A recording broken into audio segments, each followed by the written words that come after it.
Podcast Casos e Coisas. Olá, meu nome é Bruna e esse é meu podcast sobre casos reais e coisas estranhas. Toda semana trarei alguma história diferente para você ouvir. Para sugestões e críticas, pode me mandar um e-mail para casosecoisas@hotmail.com. Esse áudio também estará disponível no canal no YouTube Bruna Bonsangue. Obrigada pela visita e divirta-se. Esse áudio pode conter passagens perturbadoras. Se for sensível, por favor, não escute. Eu nasci com um demônio dentro de mim. Eu não posso evitar o fato de que sou um assassino, não mais do que o poeta pode evitar ter inspiração para compor. Dr. H. H. Holmes, Confissão de 1896. Caso da semana: H. H. Holmes. Herman Webster Mudgett, mais conhecido como Dr. Henry Howard Holmes, foi um assassino em série. Nasceu nos Estados Unidos no século XIX. Além de assassino, também era estelionatário, bigamista e estuprador. Infância. Nascido em Gilmanton, New Hampshire, em 16 de maio de 1861. Filho de Levi Mudgett e Theodate Page Price. Seu pai era alcoólatra e violento e sua mãe era metodista. Holmes foi uma criança agradável e um adolescente charmoso, mas anos mais tarde, parentes lembrariam que ele era cruel com animais e crianças mais novas. Teve uma infância privilegiada. Era notado como uma criança prodígio, extremamente inteligente para a idade que tinha. Foi um aluno brilhante, formado com honras. Quando criança, seus colegas o forçaram a ver e tocar um esqueleto humano em um consultório depois de descobrirem o seu medo do médico local. Inicialmente o levaram lá para assustá-lo, mas especula-se que ao invés disso ele ficou totalmente fascinado e se tornou obcecado com a morte. Mudou de nome quando começou a cursar medicina, mas o dinheiro era pouco e não conseguia pagar o curso. Então ele teve uma ideia. Roubava os corpos do laboratório da faculdade, os desfigurava e afirmava que essas pessoas haviam morrido em acidentes. Fraudava as pólices de seguros e conseguia receber em seu nome. Assim conseguiu se formar, apesar de não ter sido um bom aluno. No mesmo ano que começou a cursar medicina, 1878, Holmes se casou com Clara Lovering. 2 anos depois, eles tiveram um filho. Depois de completar seus estudos, não conseguiu atuar como médico, então dava aulas de medicina, mas o dinheiro que conseguia não era suficiente. Holmes era ganancioso e esse não era o estilo de vida que ele queria, pois ele queria ser rico. Então decidiu a voltar a fazer o que fazia na faculdade, fraudar seguro com corpos desfigurados. Mas dessa vez decidiu forjar a própria morte. Decidiu abandonar a esposa e o filho. Fez um seguro de vida e casou com Isabelle, que sabia do seu plano. Arrumou um emprego em uma farmácia em Illinois para pagar as parcelas do seguro. Visitava o laboratório da faculdade local frequentemente, à procura de um corpo que parecesse com ele e pudesse usá-lo no plano. Apesar da incessante busca por um cadáver parecido com o seu, nenhum se parecia com ele. Todos estavam com característica de cadáveres mortos já há algum tempo. Veio o pensamento que um corpo recém-morto seria mais fácil e convincente. Surgiu então um novo plano. Atraiu um dos velhos colegas de faculdade para um hotel. O envenenou, conservou o cadáver em uma banheira de gelo, desfigurou-lhe o rosto com uma navalha, vestiu o corpo com suas próprias roupas e colocou seu documento de identidade no bolso dele. Se desfez do corpo, assim quando o corpo foi encontrado, conseguiu receber o dinheiro do seguro de vida, pago à sua atual esposa, Isabelle. Após isso, não se sabe o que houve com ela. Em 1885, Holmes começou a trabalhar na farmácia da viúva Sra. Holden. Por ser a única farmácia da região, o trabalho era muito puxado para uma velha senhora. Devido à sua experiência, Holmes logo passou de assistente para gerente na farmácia. Os negócios continuaram melhorando, mas Holmes não estava feliz. Em 1887, a Sra. Holden desapareceu sem deixar rastros. Supostamente decidiu deixar Chicago e se mudar. Holmes disse que havia comprado a farmácia e iria realizar algumas mudanças no estabelecimento. 2 anos se passaram. Ele comprou um terreno grande atrás da farmácia e deu início à construção de um edifício que planejava transformar em hotel. Ele queria que o prédio ficasse pronto para a feira internacional, que iria receber visitantes de todos os lugares do país e do mundo. Após o término da feira, a lista de desaparecidos era grande, dando trabalho para a polícia local. A feira aconteceu em 1883. A construção do hotel seria seu passo mais ambicioso, que renderia um retorno financeiro considerável. Nessa época, Holmes conheceu um dos seus comparsas, Benjamin Pitzel, que e também vivia de aplicar pequenos golpes. Ele continuou trabalhando na farmácia e acrescentou a ela um balcão onde vendia joias. Em 1890, ele contratou Ned Connor como relojoeiro e joalheiro. O sujeito tinha uma bela esposa chamada Julia e uma filhinha de nome Pearl. A beleza de Julia capturou o interesse de Holmes, que passou a assediá-la de modo muito direto. A situação era tão incômoda que Ned acabou pedindo o divórcio e deixou Chicago logo em seguida. Holmes decidiu acolher a mulher e a criança, que ele tratava como sua própria filha. Entretanto, o farmacêutico secretamente fez uma apólice de seguro para Julie Pearl, nomeando a si mesmo o único beneficiário. Apesar dos negócios irem bem na farmácia, as obras para a construção do hotel consumiam a maior parte dos seus recursos. A estrutura tinha mais de 60 aposentos que serviriam como quartos para alojamento. Holmes foi o próprio arquiteto, responsável por desenhar a planta e supervisionar cada aspecto da construção. Ele também contratava e despedia os operários. Isso permitiu que somente ele tivesse noção do projeto como um todo. Além do desenho excêntrico do prédio, o lugar tinha corredores que terminavam em becos sem saída, porta que não dava em lugar nenhum, alçapões, escadas secretas, quartos sem janelas, rampas que levavam para o porão e portas que só podiam ser abertas por fora. Tudo muito estranho e pouco prático, ainda mais em um prédio destinado a receber visitantes. Para alguns, ele parecia um labirinto, para outros, lembrava uma masmorra. O primeiro andar do prédio possuía as lojas dedicadas ao comércio, enquanto os superiores seriam usados pelos hóspedes. Holmes também reservou um aposento no segundo andar para servir de escritório e administração. Hoje sabemos que o projeto de Holmes, desde o início, foi idealizado com o objetivo de satisfazer suas fantasias homicidas. Ele criou quartos que funcionavam como câmaras de gás, onde as vítimas podiam ser mortas com uma mistura de gás venenoso dispersado no interior do aposento. Outras câmaras eram equipadas com placas de aço que eram aquecidas por maçaricos, tornando o piso e as paredes perigosamente quentes. No porão, Holmes construiu uma mesa de dissecação idêntica que existia em universidades e seu próprio crematório. Havia ainda uma banheira de ácido e piscinas que podiam ser usadas para dissolver cadáveres rapidamente. Além disso, haviam pequenas celas com trancas à prova de arrombamentos e com tecido nas paredes para absorver ruídos. Essas celas eram usadas por Holmes para isolar seus prisioneiros e mantê-los afastados. Quando ele desejava torturar esses prisioneiros, ele podia acender luzes fortes, modular a temperatura ou acionar alarmes sonoros barulhentos. Vítimas podiam ser mantidas cativas por meses até suas mortes, e de fato tal coisa aconteceu repetidas vezes. O castelo foi completado em 1891, e pouco depois o proprietário anunciou que iria alugar os quartos para os turistas que vinham visitar a Feira Mundial, dos quais muitos desapareceram. Um grande número de vítimas do sexo feminino vieram através de anúncios falsos publicados nos classificados de pequenos jornais locais. Holmes oferecia uma série de pequenos trabalhos para jovens mulheres e prometia um salário justo.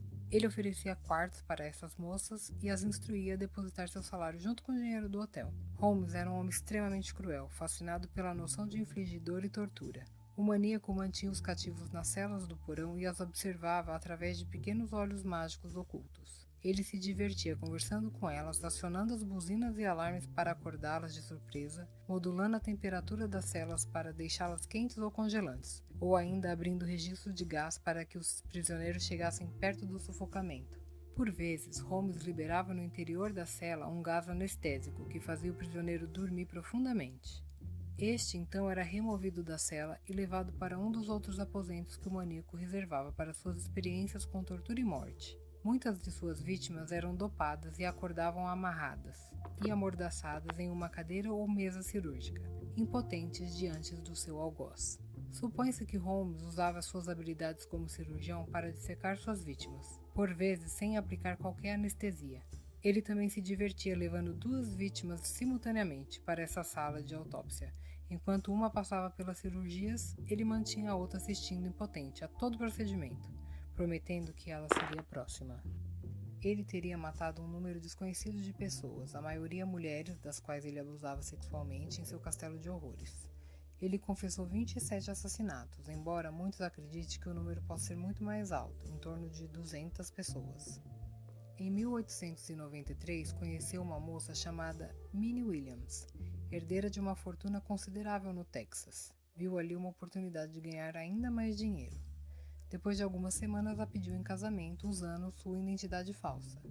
Ele ainda era casado com Julia Connor e cuidava da pequena Pearl, mas pouco depois do seu casamento, as duas simplesmente desapareceram. Certo dia, quando Ned visitou Chicago à procura da sua ex-esposa e filha, ouviu de Holmes que elas haviam se mudado para Michigan, sem deixar o endereço.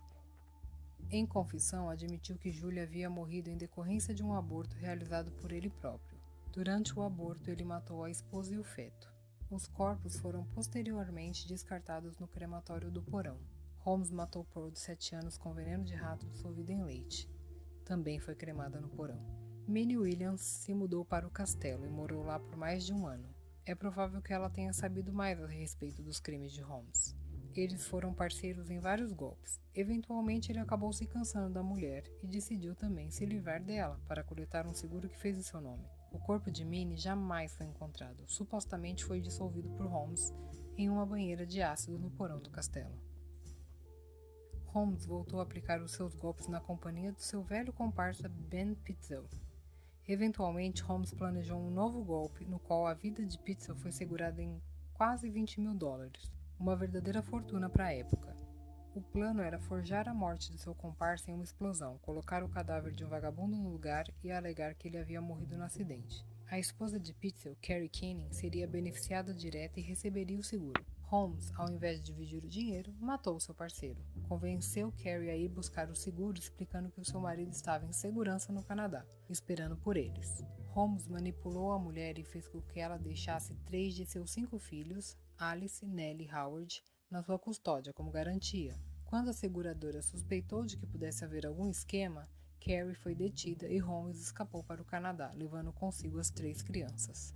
Frank Geyer, um detetive da famosa agência Pinkerton, foi contratado para investigar as atividades de Holmes e encontrar as 3 crianças desaparecidas. Ele acabou localizando uma casa que Holmes havia alugado em Toronto na companhia de 3 crianças. Geyer achou, no porão, os corpos em decomposição de 2 meninas que haviam sido enterradas sob o piso. Geyer continuou buscando o paradeiro de Holmes, que teria seguido para Indianápolis, Estados Unidos. Encontrou outro endereço. Lá ele encontrou dentes e fragmentos de ossos em uma lareira. Holmes havia matado o menino. Após essa descoberta macabra, Holmes foi declarado como procurado pela lei. A polícia recebeu autorização para revistar a sua residência em Chicago, em busca de pistas que pudessem ajudar a determinar seu paradeiro. O segundo andar era um verdadeiro labirinto de passagens e corredores, com portas ocultas e passagens secretas. Alguns quartos não tinham janelas, e outros davam para escadarias e rampas secretas, que conectavam com o porão. O porão era uma verdadeira masmorra medieval, uma câmara de tortura projetada pela mente de um maníaco. Encontraram o crematório saturado de restos de ossos e cinzas e as banheiras com restos de ácido de solução. No interior de uma gaveta, um detetive achou uma coleção de cabelos femininos, cuidadosamente separados em tranças. Havia ossos, pedaços de pele e órgão humano acondicionado em vidros de picles guardados em grandes baús. Estes provavelmente eram vendidos para a faculdade e universidades de medicina para serem usados em aulas de anatomia. Holmes tinha vários contatos em instituições médicas. Os restos de Ned, ex-marido de Julia e pai de Pearl, foram encontrados em uma banheira semi-dissolvidos pela ação de um poderoso ácido. Em 20 de julho, operários foram trazidos para fazer uma escavação nas fundações do prédio, onde acreditavam que poderiam ser encontradas mais ossadas. Em determinado momento, um dos operários acertou um cano com uma picareta e o gás rapidamente se espalhou pelo porão inteiro. Os homens tiveram tempo de sair antes que uma enorme explosão fizesse o prédio inteiro tremer. Parte do porão desabou e a explosão causou um dano na rua inteira. Ironicamente, a explosão revelou para o público alguns dos corredores e câmaras usadas por Holmes, o que atraiu uma verdadeira multidão de curiosos. Em 19 de agosto, o castelo foi destruído em um incêndio. O terreno em que o castelo havia sido construído permaneceu vazio por décadas, até que finalmente ele foi ocupado por uma agência dos Correios estabelecida em 1938. Mas o que aconteceu com H.H. Holmes? Com a comoção nacional a respeito dos crimes cometidos em Chicago, a face do assassino se tornou notória em todo canto. Holmes tentou se disfarçar, mas ele acabou sendo reconhecido em Boston e acabou sendo capturado. O julgamento de Holmes começou na Filadélfia um pouco antes do Halloween de 1895. Durou 6 dias, mas foi um dos acontecimentos mais sensacionais do ano. Holmes reagiu conforme esperado de uma celebridade. relatou seu ponto de vista, chorou e tentou conquistar a simpatia do júri. O júri deliberou por apenas 2 horas e retornou com a sentença de culpado. Em 30 de novembro, o juiz acatou a sentença de morte. A data da execução foi marcada para 7 de maio de 1896. Apenas 9 dias depois dele completar 36 anos de idade. A essa altura, os detalhes sórdidos sobre o caso já eram de conhecimento público. Holmes aceitou fazer uma entrevista relatando em detalhes os seus atos. Isso garantiu ele notoriedade ainda maior e reconhecimento como um dos mais odiados criminosos de seu tempo.